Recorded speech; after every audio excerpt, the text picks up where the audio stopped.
Nagpunta nga kami sa Walmart para bumili ng fabric conditioner at saka toilet tissue paper. At syempre hindi pwedeng hindi ako titingin sa baby section. At ito talaga yung main reason kung bakit kami pumunta dito, para bumili ng gatas. Nag-switch na nga kami ng formula from Enfamil to Semilac. Bukod kasi sa mahal yung Enfamil, nahihirapan mag-poop si baby. At kumuha na rin pala kami ng bigas, mahirap na pag naubusan. Ayoko kasi talaga nauubusan kami ng stock sa bahay. Kaya pag may time sa day off ng asawa ko, talaga namimili na kami. Nakakatama din kasi lumabas lalo na ngayong winter. At saka kapag walang magbabantay kay baby, kailangan namin siyang isama. At mahirap ding ibiyahe yung bata lalo na kapag madulas yung daanan.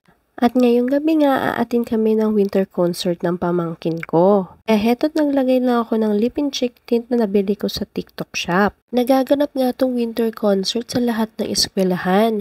Halos taon-taon nga din talagang sinusuportahan namin yung winter concert ng mga pamangkin namin. At dito nga lang ginanap to malapit sa amin kaya naglakad lang kami papunta rito. At kasama nga rin namin tong anak ko, sana lang hindi siya umiyak kapag tumugtog na yung mga bata.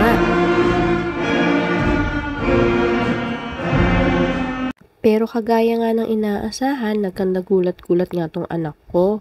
Mabuti na lang at napapatahan pa rin siya kahit papano. Kung hindi, kailangan namin lumabas. Sa wakas, lumabas na nga rin yung klase ng pamangkin ko pero sobrang layo kaya hindi ko siya makita.